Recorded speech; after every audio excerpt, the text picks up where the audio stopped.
Hello नमस्कार भाई सभी को। 270 तक हमारे क्वेश्चन हो गए थे और 271 से हम अभी कंटिन्यू करेंगे। भारत में अत्यधिक सरसों का तेल उत्पादन करने वाला राज्य कौन सा है, ये बताना। ये भाई राजस्थान। भारत में सबसे अधिक सरसों का तेल राजस्थान उत्पादित करता है और राजस्थान की जलवायु और मिट्टी सरसों की फसल के लिए अत्यंत अनुकूलन है और यहाँ पर सरसों की खेती रबी के मौसम में की जाती है। इसके बाद नेक्स्ट, सुनहरा रेशा किसको कहते हैं, ये बताना। तो कहते हैं पटसन को। ठीक है, पटसन या जूट इसके सुनहरे रंग को नकदी फसल के महत्व के कारण इसको सुनहरा रेशा कहते हैं। और पटसन मुख्य रूप से भारत, बांग्लादेश और चीन में उगाया जाता है और इसका उद्देश्य थैला, रस्सी और कालीन बनाने के लिए किया जाता है।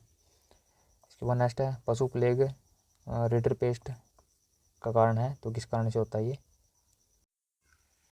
पशु प्लेग रेडर पेस्ट का कारण विषाणु है और यह बीमारी लगभग सभी जुगाड़ी करने वाले पशुओं में होती है और इसी बीमारी के लक्षण हैं जैसे दस्त, आंखें लाल होना और मुंह और आँखों से लार निकलना और मुंह में छाले आना, बुखार और कम दूध उत्पादन और सांसें तेज होना, भूख में कमी आना, कमजोरी आना। तो ये बीमारी जानलेवा भी साबित हो सकती है। ठीक है, कौन सी है भाई ये, पशु प्लेग रेडर पेस्ट विषाणु के कारण होती है। इसके नेक्स्ट, मूंगा रेशम का उत्पादन मुख्यतः होता है, ये कहाँ होता है, ये होता है भाई असम में। मूंगा एवं एरी रेशम का उत्पादन मुख्यतः असम में होता है और टसर रेशम का सर्वाधिक उत्पादन झारखंड और शहतूत रेशम का सर्वाधिक उत्पादन कर्नाटक में होता है। और 2019-20 के आंकड़ों के अनुसार सर्वाधिक मूंगा रेशम उत्पादन इन राज्यों में प्रकार है, जैसे असम और बोडोलैंड, इसमें 197.9 मीट्रिक टन उत्पादन होता है।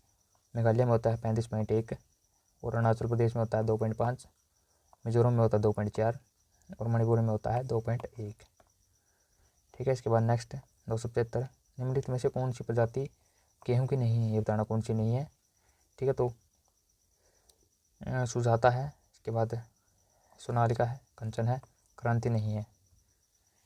ठीक है, क्रांति गेहूं की प्रजाति नहीं है, सुजाता, सोनालिका और कंचन ये गेहूं की प्रजातियाँ हैं। इसके बाद नेक्स्ट, जाफराबादी भैंस पाई जाती है, कहाँ पाई जाती है भाई, ये पाई जाती है गुजरात में। जाफराबादी भैंस गुजरात राज्य में पाई जाती है और यह भारत और पाकिस्तान की महत्वपूर्ण भैंस नस्लों में से एक है। और गुजरात में यह भैंस जूनागढ़, भावनगर और पोरबंदर जिलों अधिकतर संख्या में देखने को मिलती है और इसके सींग काफ़ी घुमावदार और मुंह दिखने में छोटा होता है। और जाफराबादी भैंस प्रतिदिन 10 से 15 लीटर से लेकर 20 से 25 लीटर दूध देने वाली इसकी क्षमता रखती है। इसके बाद नेक्स्ट है पंत सम्राट, एक इसकी प्रजाति है, ये है भाई बैंगन की। ठीक है, पंत सम्राट बैंगन की एक प्रजाति है और बैंगन सोलेनम मेलनजेना सोलेनेसी कुल से संबंधित है, इसका उत्पत्ति केंद्र भारत ही है। और बैंगन,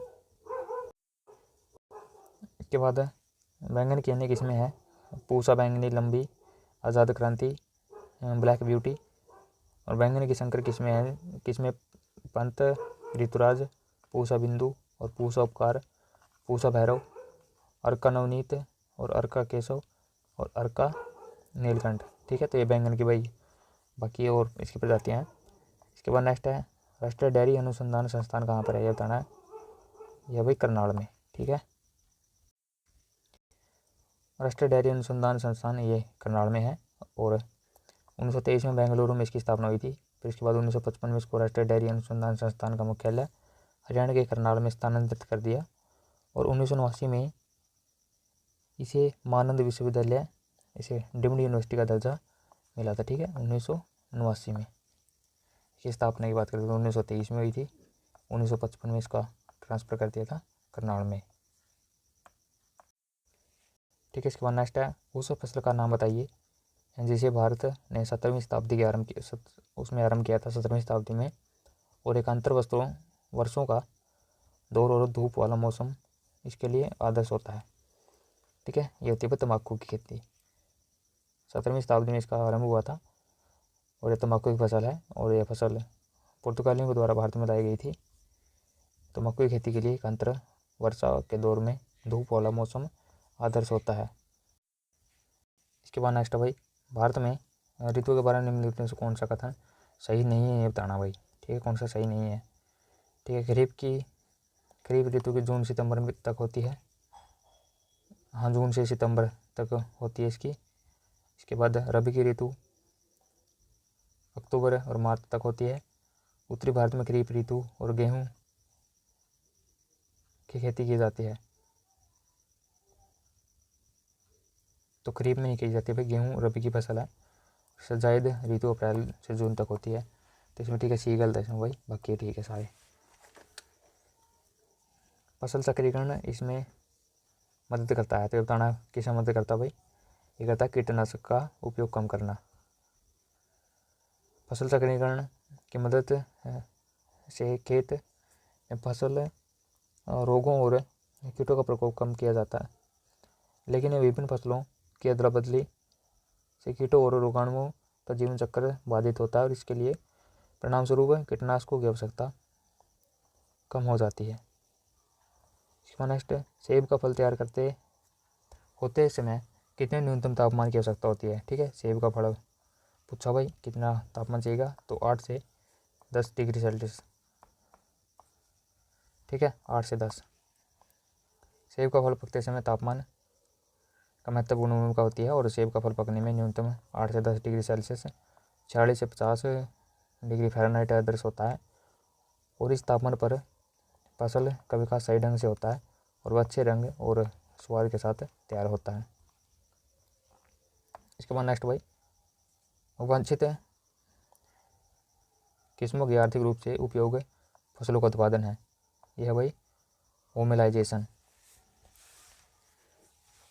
वांछित किस्मों की आर्थिक रूप से उपयोगी फसलों का उत्पादन संकरण हाइब्रिडाइजेशन के माध्यम से किया जाता है और संकरण के प्राप्त फसलें अधिक उपज देने वाली और रोग प्रतिरोध और पर्यावरणीय परिस्थितियों से अनुकूल होती हैं।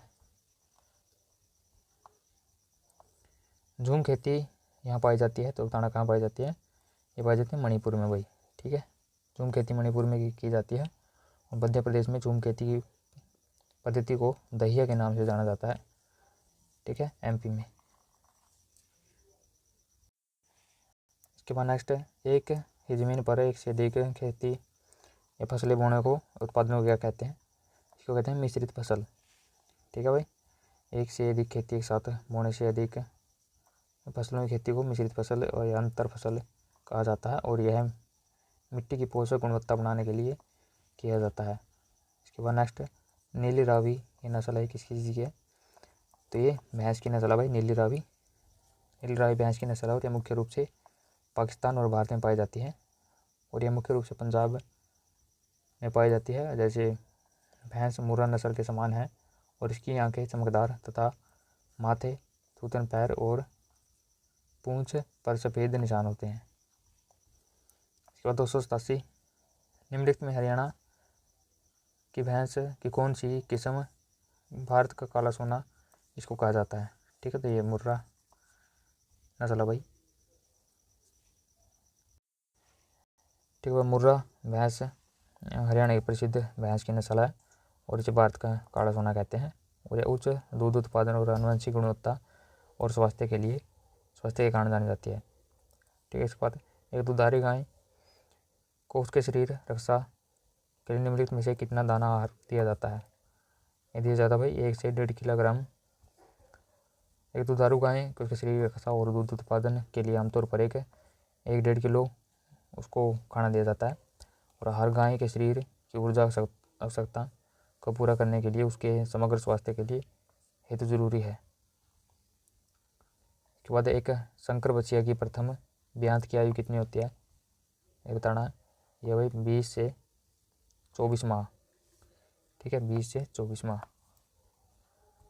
संकर बच्चे की प्रथम ब्यात की आयु उसके विकास और प्रजनन क्षमता पर निर्भर करती है। सामान्यतः संकर बच्चे की प्रथम ब्यात आयु 24 से 30 माह होती है और इसकी आयु बच्चे के शारीरिक और यौन परिपक्वता को दर्शाती है जो प्रजनन के लिए आदर्श होती है।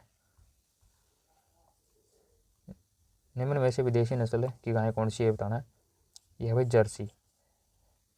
विदेशी नस्ल विदेशी भूमि पर आती है जिन्हें दूसरे देशों के आयात किया जाता है और इनका उपयोग क्रॉस ब्रीडिंग के लिए किया जाता है, जैसे जर्सी अमेरिका से, होल्स्टीन फ्रांसियन हॉलैंड से, और ब्राउन स्विस ये स्विट्ज़रलैंड से आयात की गई है। ठीक है, तो ये गाय की नस्लें हैं भाई। जर्सी कहाँ की है? ये अमेरिका की है। इसके बाद नेक्स्ट, निम्नलिखित में से कौन सी भारवाही गाय की नस्ल है? ये बताना कौन सी है।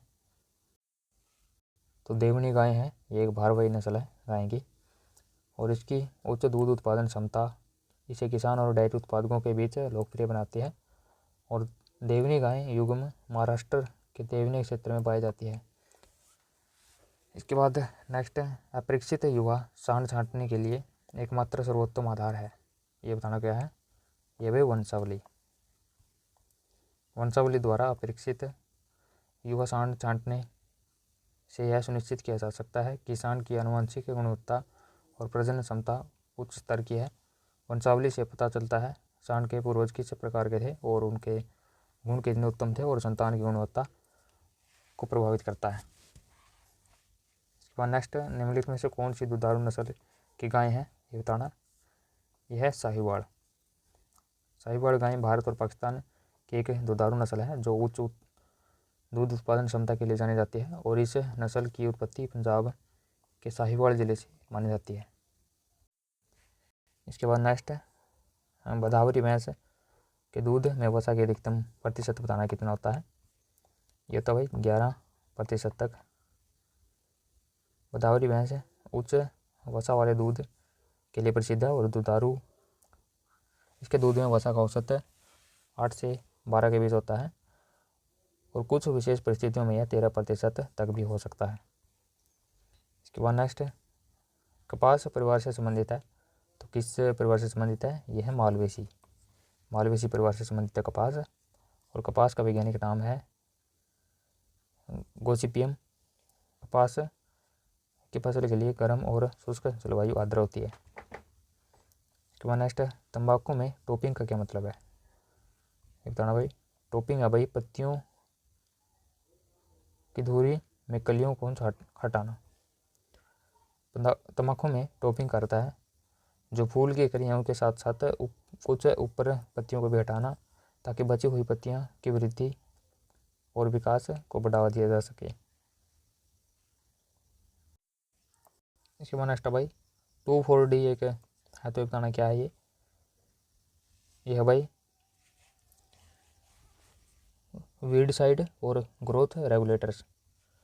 2,4-D एक महत्वपूर्ण शाखानाशी वीडसाइड और विकास नियंत्रक ग्रोथ रेगुलेटर है जो कृषि और बागवानी में व्यापक रूप से उपयोग किया जाता है और इसका विकास 1940 के दशक में हुआ था। इसके बाद नेक्स्ट भाई, गेहूं में पहली सिंचाई सामान्यतः पर करने की अनुशंसा की जाती है। जैसे क्राउन रूट दीक्षा चरण जब भी होता है भाई तब की जाती है। गेहूं की पहली सिंचाई मूल रूप से पृष्ठून चरण क्राउन रूट दीक्षा चरण में करनी चाहिए और यह सिंचाई की बुआई के लगभग 20 से 25 दिन के बाद की जाती है और इस समय सिंचाई करने से पौधों की जड़ें मजबूत होती हैं और फसल की पोषक तत्वों को शोषित करने की क्षमता बढ़ जाती है। ठीक है, तो क्राउन रूट दीक्षा चरण इसमें पहले सिंचाई की जाती है। नेक्स्ट, अराज 3765 निम्नलिखित में से किस फसल की किस्म है? ये बताना है। यह भाई गेहूं की किस्म राज 3765 और राज 3077 गेहूं की किस्म है और गेहूं रबी मौसम में उगाई जाती है। ये अनाज की मुख्य फसल है। इसके बाद नेक्स्ट, भदावरी भैंस की उत्पत्ति स्थान बताना है। तो ये उत्तर प्रदेश है भाई। भदावरी भैंस का उत्पत्ति स्थान उत्तर प्रदेश है और यह मुख्यतः उत्तर प्रदेश के आगरा, इटावा और मध्य प्रदेश के भिंड और मुरैना जिले में पाई जाती है। कौन सी? भदावरी भैंस। ठीक है, तो आज हमारे 300 तो कंप्लीट हो गए। तो नेक्स्ट वीडियो हम 300 से आगे 301 से स्टार्ट करेंगे। ठीक है, तब तक के लिए जय हिंद भाई।